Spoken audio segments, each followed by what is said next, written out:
Donc je rappelle le titre de leur communication qui est chercheur S, parents en cours d'insertion dans la carrière scientifique. Quelles inégalités? Donc vous voyez bien qu'après avoir vu les carrières et les trajectoires professionnelles, on avait un peu en courant souterraine l'existence d'une vie privée, mais pas très affirmée, dans les communications de ce matin. Maintenant, on va voir un peu plus directement les effets du fait qu'on n'est pas que chercheur, mais on est aussi des individus dans des couples, souvent. Voilà. Tout à fait. Donc il y a une perspective de prendre en considération la chercheur dans en quelque sorte sa totalité existentielle. Alors on a changé le titre, mais le contenu reste le même. Donc on a préféré utiliser naviguer dans la carrière scientifique, le rôle des supports configurationnels privés et professionnels, pour attirer l'attention sur notre angle d'entrée et l'importance qu'on accorde finalement aux supports ou non-supports qu'on peut trouver à la fois dans son milieu professionnel et dans, je dirais, sa sphère privée. Alors, bien entendu, ces journées vont fortement, je dirais, travailler, réfléchir à la question des inégalités persistantes dans le champ académique entre les hommes et les femmes. Certes, il y a une certaine atténuation, mais on constate à travers l'ensemble, je dirais, des indicateurs qu'on a aujourd'hui à disposition, que ce soit au niveau européen ou au niveau national, du maintien du double phénomène qui a certainement été déjà développé et qui va continuer à être discuté, celui du leaky pipeline, du tuyau percé, donc de l'évaporation progressive des femmes dans la carrière scientifique et académique, et la question du glass ceiling, du plafond de verre. Alors, bien entendu, il y a un certain nombre de mécanismes qui ont déjà été aussi bien identifiés dans la littérature que vous connaissez, la question de l'habitus masculin dans le champ académique, l'effet Matilda qui avait été une première fois mis en évidence par Rositer concernant finalement une forme d'invisibilisation des femmes par rapport aux hommes qui peut, eux, bénéficier plutôt d'un effet Saint-Mathieu pour reprendre Merton, la question aussi des cooptations dans le Old Boys Club, du plancher gluant qui opère à la fois dans le milieu professionnel et dans, je dirais, le milieu, dans l'espace domestique, et la question du conflit travail-famille qui est plus fortement ressenti par, je dirais, les femmes dans un ordre genré que par les hommes. Et c'est surtout sur cet aspect-là que nous allons développer notre communication. Alors, je suis désolé, c'est pour la traduction.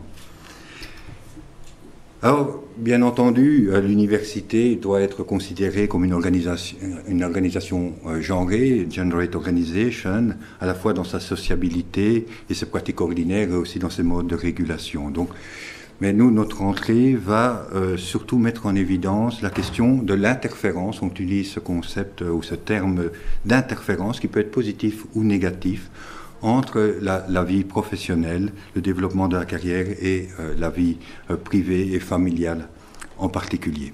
Alors pour comprendre un petit peu, je dirais, la façon dont on a posé cette entrée, qui est une entrée évidemment parmi d'autres, il faut un peu que j'explique la manière dont on lit l'université. Et une première lecture, c'est à partir de ce que nous semble être son référentiel institutionnel traditionnel, mais qui est encore vivace, même s'il est aujourd'hui effrité, un référentiel qui conçoit des hommes de science. D'ailleurs, dans un article de 1976 où Pierre Bourdieu théorise une première fois le champ scientifique, il parle encore d'hommes de science. On le retrouve aussi chez Robert Merton, qui est un sociologue américain qui a travaillé sur l'éthos scientifique. Dans un champ concurrentiel, évidemment, je dirais le monde académique, le monde scientifique n'a jamais été un monde de bisounours. Donc traditionnellement, la concurrence pour, je dirais, de la reconnaissance pour des postes, pour du pouvoir a toujours existé, mais j'expliquerai en quoi ça se transforme aujourd'hui, et qui répond en même temps aux exigences d'une greedy institution, c'est-à-dire d'une institution gourmande, voire vorace. Je reprends là un concept également d'un Américain, Lewis Causer, qui nous dit qu'il y a certaines institutions qui demandent un engagement total, loyal et volontaire dans cette institution. Et cette dimension volontaire et désirée est extrêmement importante parce que Coser, quand il a forgé son concept de greedy institution, l'a fait par rapport à Erwin Goffman concernant l'institution totale, où là, la contrainte explicite est affirmée. Tandis qu'ici, c'est véritablement une demande d'un professeur, je veux dire, un professeur d'université entièrement engagé dans son institution. Évidemment, cette représentation, cette figure symbolique, et cette demande de la greedy institution amène à, je dirais, une tension de base entre une autre greedy institution qui est la famille. Et je dirais la cohérence d'articulation entre ces deux greedy institutions, famille et engagement dans l'institution universitaire, était maintenue dans une perspective, je dirais, d'une société qui légitimait et reconnaissait une dissociation travail-famille, une affectation genrée, donc la division sexuée du travail productif et du travail reproductif.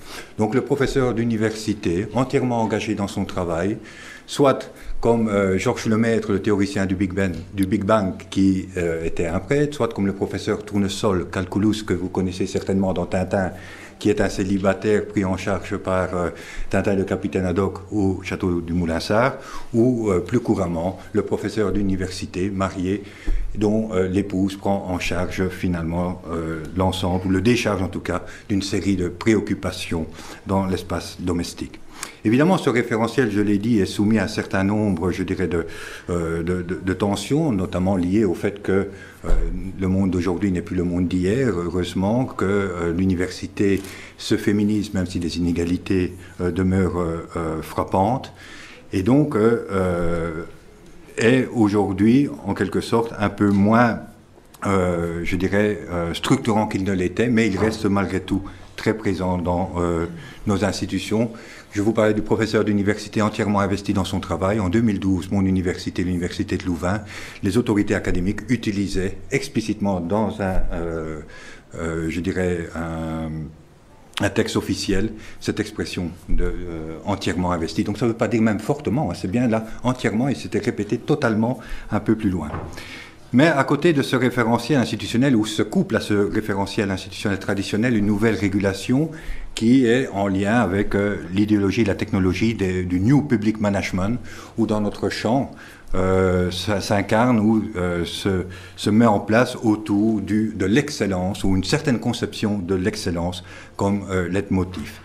Et cette conception de l'excellence va de pair avec une pression constante, quantitative, mesurable, une métrique sur le toujours plus.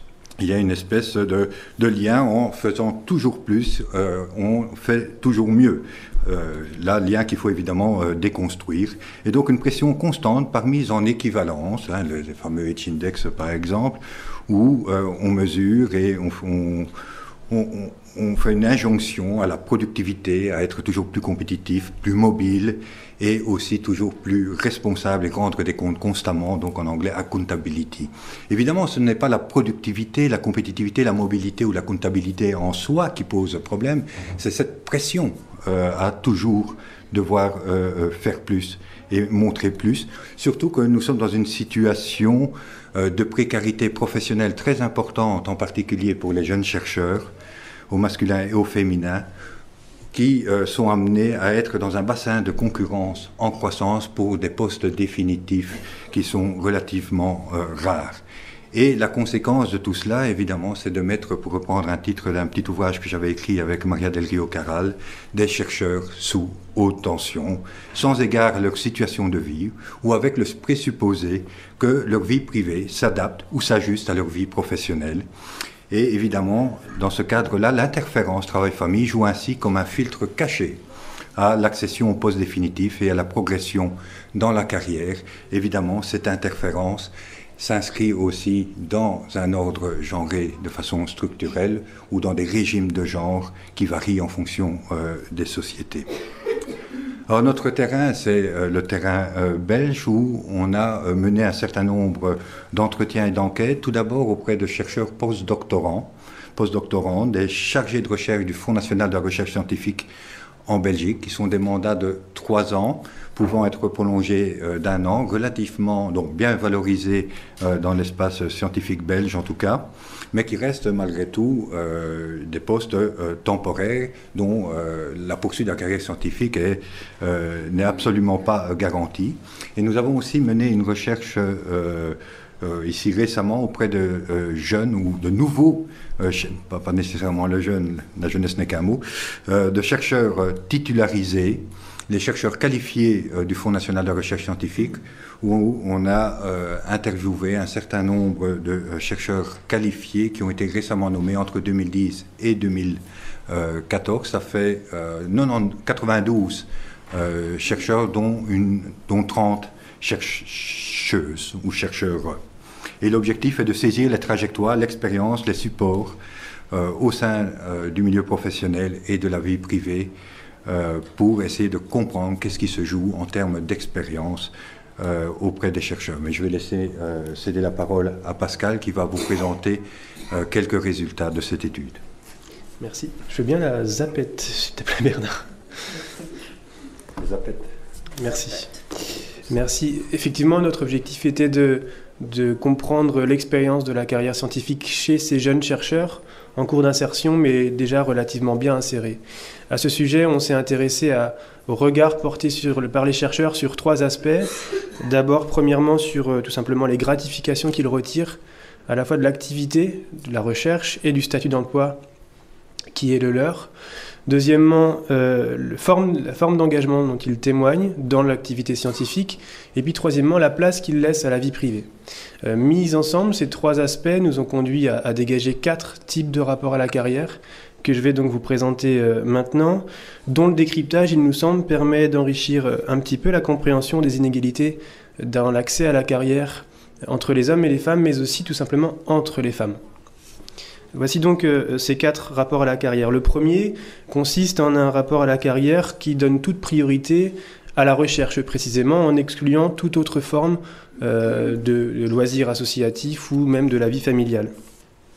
C'est un type de rapport à la carrière qui se nourrit d'une très haute idée du travail scientifique. On ne peut pas faire 35 heures quand on est un chercheur ou une chercheure.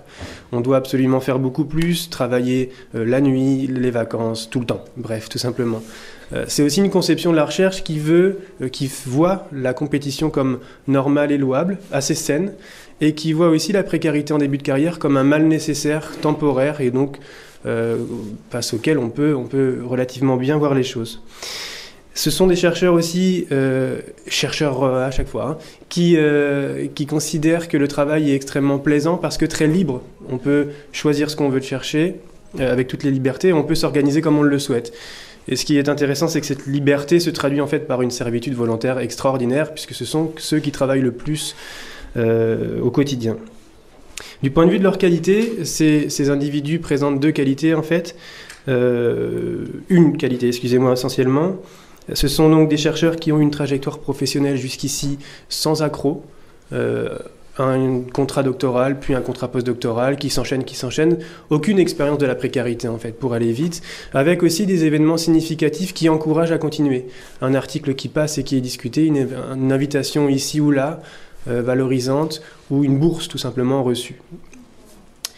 Autre qualité, tout de même, ce sont des hommes comme des femmes, mais dont la principale situation, c'est d'être soit en couple, mais dans ce cas-là en situation d'homogamie, soit seul, célibataire et surtout sans enfant, l'enfant étant considéré comme absolument contraire à toute activité professionnelle dans la recherche. Deuxième type de rapport à la carrière, qu'on a appelé optimiste, qui renvoie à des chercheurs ayant la même volonté d'honorer l'université comme une espèce d'institution magique dans laquelle on doit s'engager de toutes ses forces parce que le travail est enviable, mais qui, contrairement aux premiers, se distingue donc de ces derniers parce que ils ont un désir très fort de s'engager dans la vie familiale et surtout d'honorer la vie familiale comme étant une sphère d'épanouissement extrêmement importante. Donc ils sont sur ces 2 plans-là en même temps, ils ont des attentes similaires envers la vie privée et la vie professionnelle. Leur particularité, ils sont optimistes, tout simplement parce que, à leurs yeux, ces 2 sphères sont conciliables.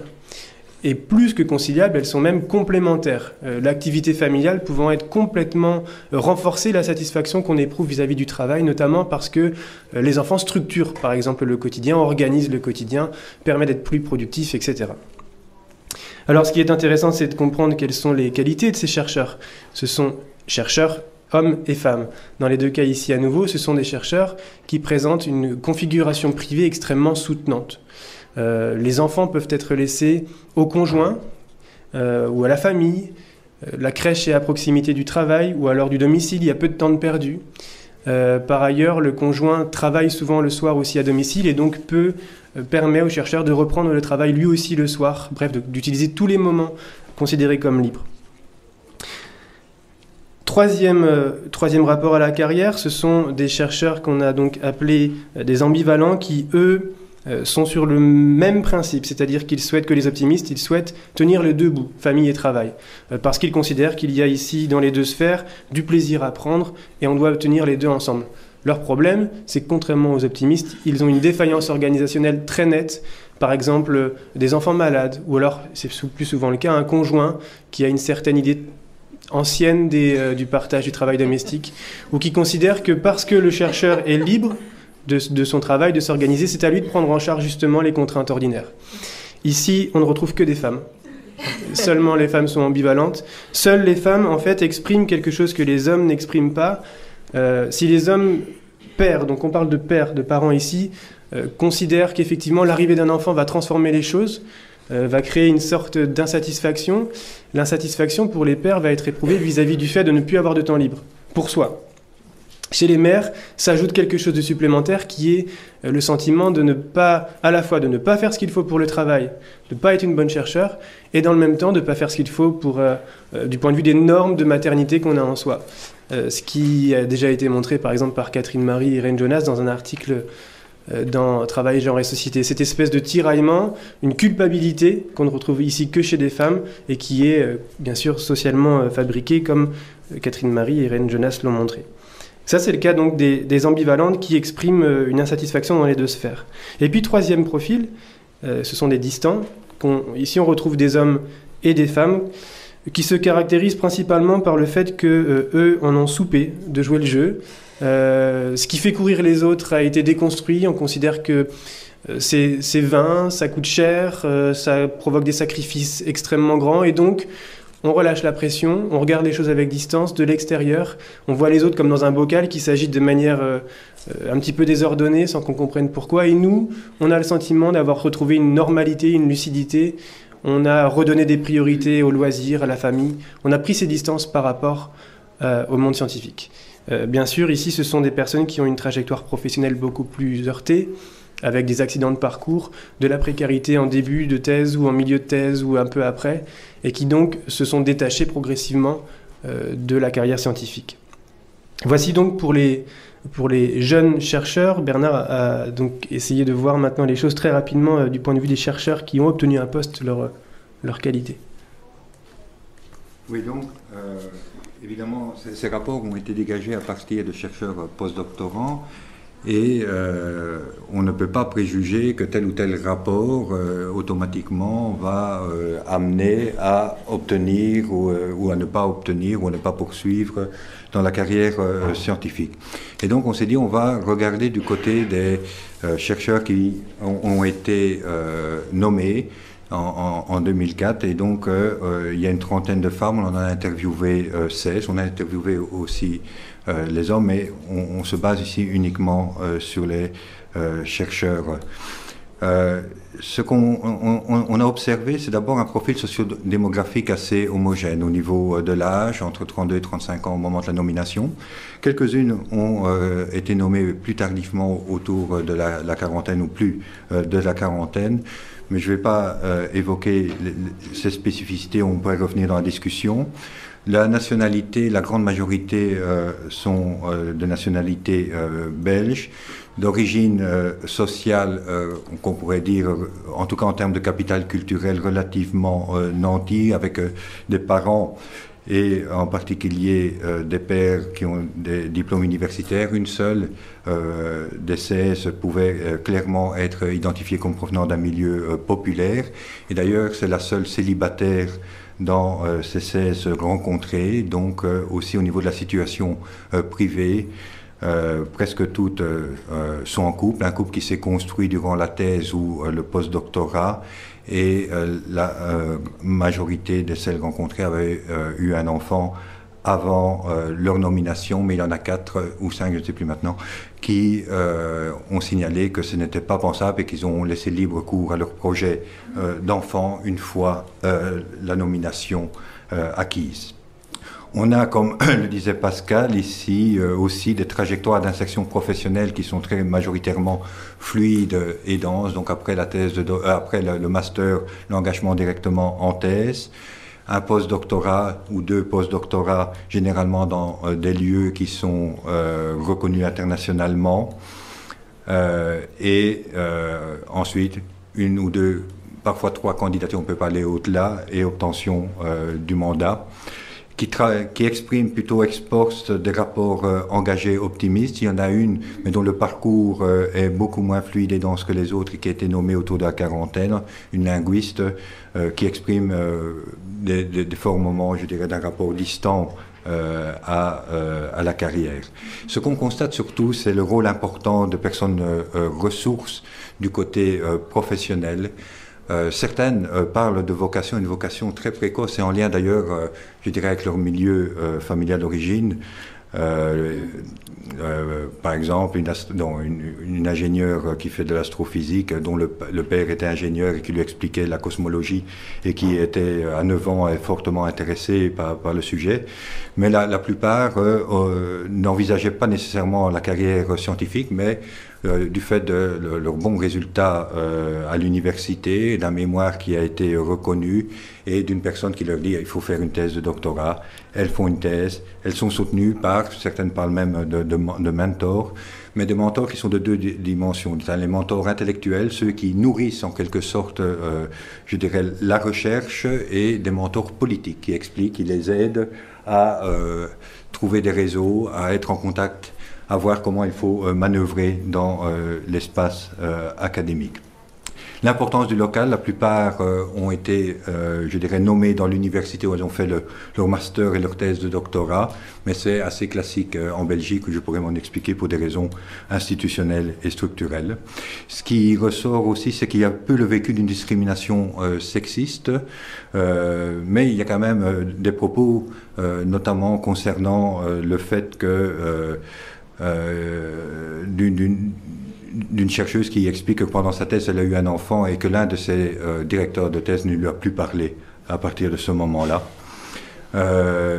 D'autres parlent plutôt de dire c'est très diffus, c'est presque difficile, mais il y a des obstacles, on les ressent, mais on les identifie peu. Ce qui est manifeste, en tout cas, c'est une configuration aussi privée et soutenante, à la fois du côté des parents, mais surtout l'importance des conjoints dans leur trajectoire, dans le soutien moral, financier ou pratique des conjoints, qui, en lien, je dirais, avec le type d'emploi, il y a tous les modèles, le cas de figure d'hypergamie, d'hypogamie, d'endogamie, mais ce qu'on constate, c'est que ces conjoints ont pu soutenir la carrière, soit parce qu'ils acceptaient des séparations relativement longues, soit accompagnaient leur conjointe, parfois en famille, lors d'un post-doctorat à l'étranger, parce que pour des raisons aussi d'emploi, ils avaient soit de la flexibilité, pouvaient prendre une pause carrière, étaient dans une situation qui le permettait. Alors, comme je dois stopper, je laisse Pascal conclure en 30 secondes. Juste pour pouvoir avoir le plaisir de voir l'étiquette « Please stop » de Rebecca. Très simplement, trois éléments de conclusion, très rapidement. 1 minute, Rebecca, c'est une promesse formelle.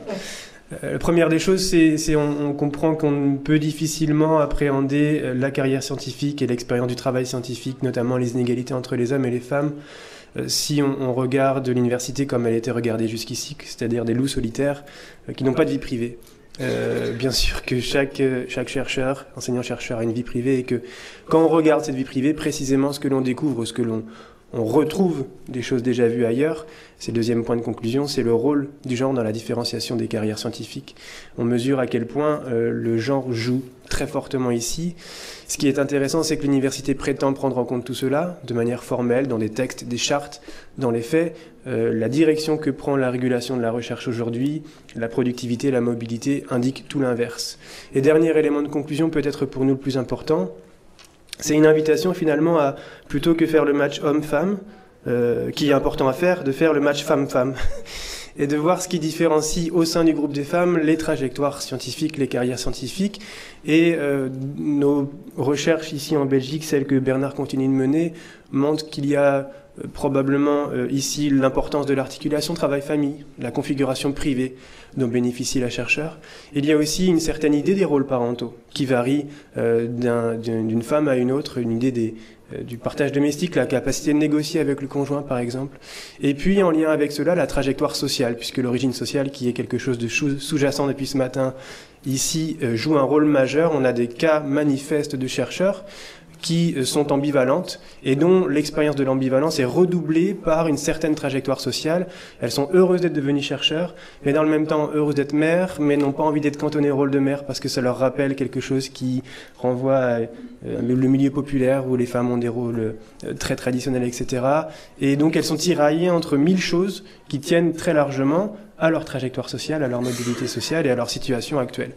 Je crois que c'est donc toutes ces choses qu'il faut prendre en même temps pour comprendre ce qui différencie une femme d'une autre. Merci beaucoup. Merci.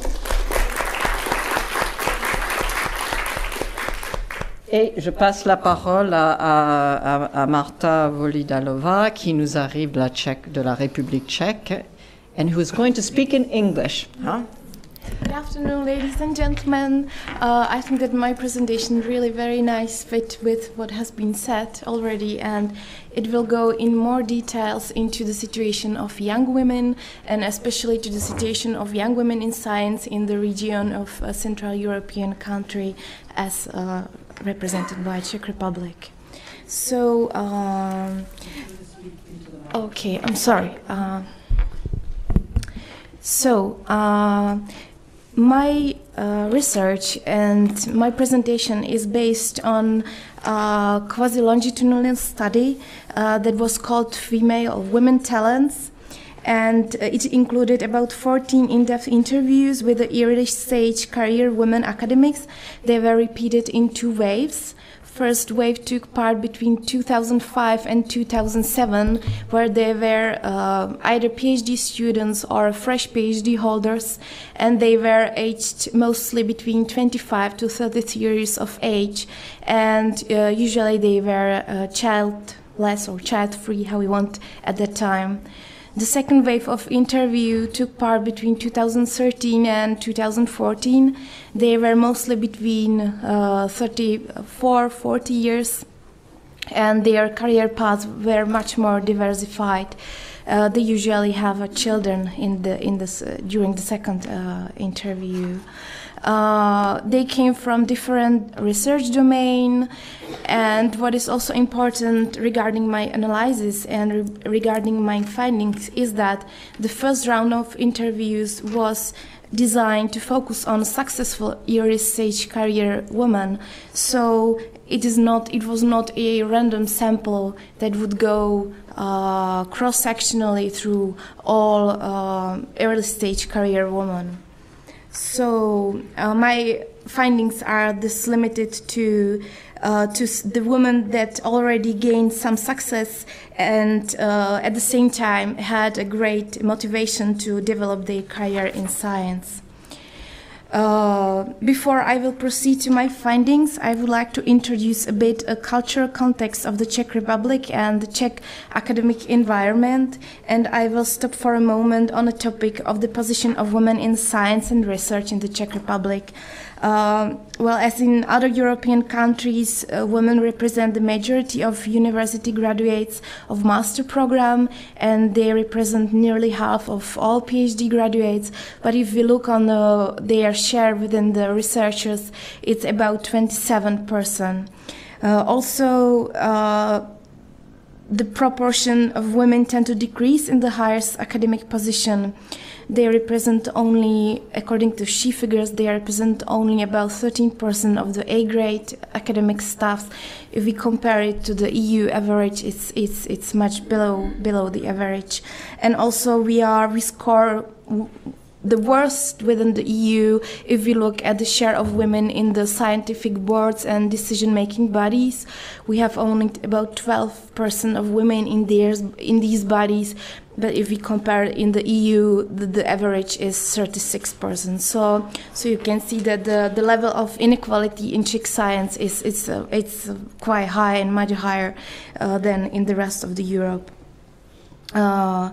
As many scholars dealing with in exploring the topic of position of women in science have pointed out, the disadvantaged position of women in academia and the academic labor market stems from several facts, including the mix of structural disadvantages, the prejudices, the gender culture of academia, which usually prefer an ideal model of scientific career path, which is usually in sharp contrast with the typical women biographies. So if we focus on the academic labor market in the Czech Republic, as in many other countries, we could observe the neoliberal transformation on the Czech science and the academic labor market. The typical for academic labor market before 1989, before the revolution, was total absence of the research assessment of the research work. There was a very low degree of competitiveness, very low rate of competitive funding. There were sharp political barriers for international mobility and career progress, as well as the possibility to be mobile and to go, for example, for a fellowship abroad, was conditioned by the Communist Party affiliation. The most visible neoliberal transformation of the science and research has been taking part mainly since 2004, when the research assessment methodology or system was introduced. It led to the steep decrease in the institutional funding. For example, if you look at the Academy of Science of the Czech Republic, which is it is the most important research institution in Czech Republic, the institutional funding fell from 62% in 2007 to about 35% in 2013. So you can see that there's a really big decrease. This increased the pressure to gain money through some competitive funding, which of course led to the sharp decline in the success rate for the applicants for the Czech Science Foundation.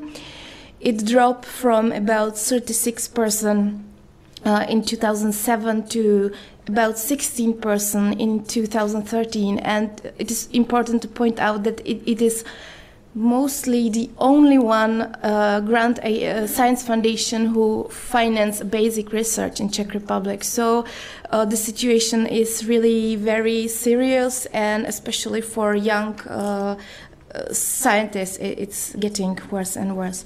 So all these trends are associated with the growing job insecurity and more increasing precarity of jobs in science, and it's also associated with a big pressure for academic mobility. Other aspects that fundamentally influence the woman's ability to build a successful career in science are the work-life balance condition, which are not very good in Czech Republic, as in many Central European countries. We have a very long parental leave, which is up to 3 years of age of the children. But on the other side, it is very poorly paid, and there is an absolute lack of child care for children under the 6 years of age, and childcare facilities for children up to 3 years of age are almost missing at all. And there's also very strong gender ideology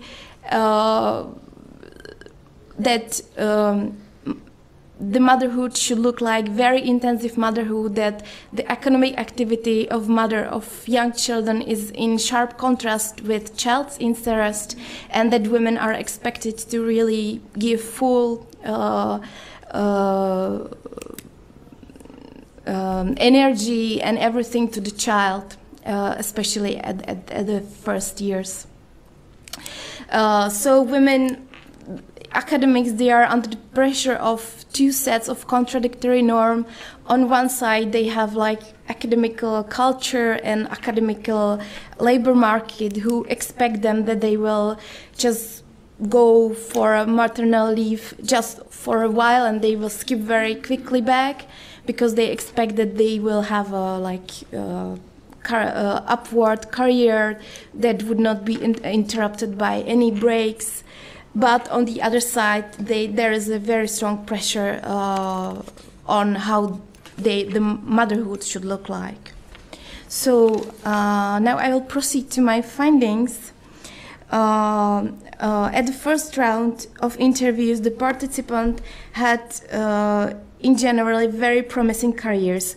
We can say that they were really successful academics in their fields. It means that they often work in prestigious laboratories. They led some research groups. They had made a significant discovery. They had quite rich publishing history.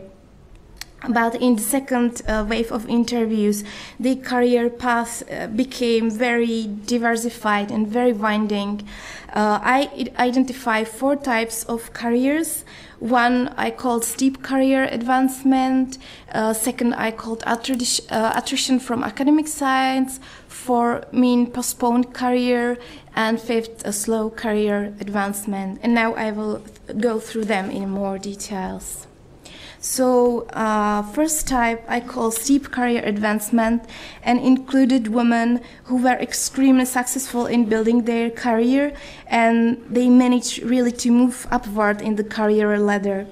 What is interesting, especially if we look on how the sample was designed, is that there were only 2 women in this group that really managed to somehow continue their very steep career rise. While at the first interview, one was a PhD student and second was a fresh PhD holder. At the second interview, they had position corresponding to either a full professor or associate professor. And what was also interesting in my point of view is that both of them held this position on foreign universities. One worked in UK and one worked in Germany. So it gives some idea that they could they could work like this in an environment that are more friendly to women academics than in the Czech Republic. These women had more things in common. They had an opportunities and condition in their private lives which really enabled them to follow the linear career path. One was child-free and had a distant relationship at the time of the interview, and the second had 2 young children, and at the same time, what is important, she had an unemployed partner who took care about the children when she was working and when she was commuting, because she's working in London but living in Czech Republic, and she's commuting to London, and her husband, he takes care about the household and children all the time. So she had really condition that enables to really do the career. And both of them were extremely geographically mobile, and was, however, this was not the case of the majority of women in my sample, and the careers of much of them was not that happy story like of those 2. 3 women decided to leave academic science despite the fact that during the first wave of interviews they were very fond of science and research. One decided to move to the administrative position, to the project management. One was unemployed, and one moved to the private sector. In all these cases, the living science was somehow linked to the problems with work-life balance. But what was important in these stories was that very important role was also played by the fact of the fixed-term contracts. Two of them finished their job in academic science because their contract ended, and they somehow had to handle with motherhood, how to handle motherhood with a fixed-term contract. It showed to be a really big problem for them. That is also illustrated very well by this quotation. My supervisor told me after 5 years that my contract will be extended only for a half year, and basically wanted to know what are my plans for the future. By the time I knew I was pregnant, and it was clear to me that my postdoc here reached its end. Rather than looking for a new position, we wanted to have a baby, and I planned to stay at home. Together with my supervisor, we decided not to extend the contract because I did not want to return back to work right after the childbirth. Since then, I'm employed, I am at home and take care of my son. And at the time of the second interview, she told me that she is trying to find a job, but it proved to be very difficult and almost impossible in her domain, what she wanted to do. Another type I call the postponed career, and it was the most common career path for women in my sample. It was about 7 women belonged to this group. These women express the feelings of career stagnation. They are related to their current job position, often with the feeling that they are in a lower career grade than they expected to be or should be. What is interesting that 2 or 3 first refused to give me the second wave interview. They thought that nobody is interested in their life, that nobody wants to know what they are doing, because they thought that they don't have any achievement, that they just only take you for children and somehow handle work and care for children. So I had to really persuade them to give me the second interview. These women usually remained at the same institution as in the time of the first interview, but their position was much worse, because at the time of the first interviews they led some research group or team or project, but now they were on the regular research level. 2 of them didn't manage to finish the PhD within the time limit that is given by the Czech law, and they had to enroll their PhD again. Mostly it was associated with a problem with parenting, and one was caring for dying partner, and there was also some other project. What was common for all these women was the motherhood. All of them had children.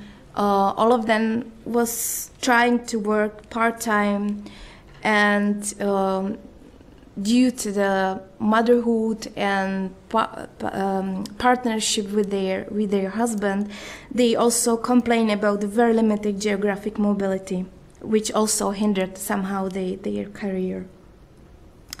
The majority of these women also live in a relatively gender traditional partnership. When they spoke about their partners, they talk that they were very busy in their own jobs, that they don't have time to help them with the caring for household or caring for children. So the care for children and household was considered to be a woman thing in these households. And when they relate to their career plans, they often speak about postponing their real academic career to their late 40s or 50s, or they even spoke about the idea that they will give up at all the idea of significant career growth. I will skip that. And the last group of women, they were, I called slow career advancement. They were both childless, married.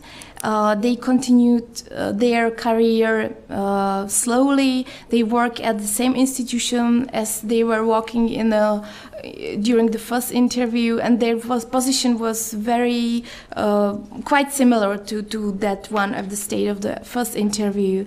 But what was a very important part of the narratives of these women was the criticism of the assessment system and the system of science that is based on a high impact publication, which was not really present at all during the first interview.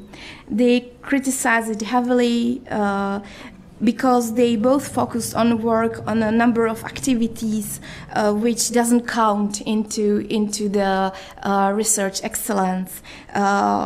They had many work with students. They had many popularization activities and other work that is very important for university environment, for the research communities. But this work doesn't count at all. So they have very broad conception of academic work. So this might be the reason why their career were quite slow and hindered somehow. So to conclude, despite the very promising launch of the academic career, the working path of young women showed to be very diversified, with only 2 academics belonging to the category of steep career advancement. And the analysis showed how closely are career paths of women linked to the events in their private life, especially with the birth of children, and how they are associated with the life of their partners and with the gender roles in the families. And motherhood proved to be a crucial event shaping the world path of young women scholars. And also there is a very important role of institutional and organizational setting in their career advancement. So thank you for attention.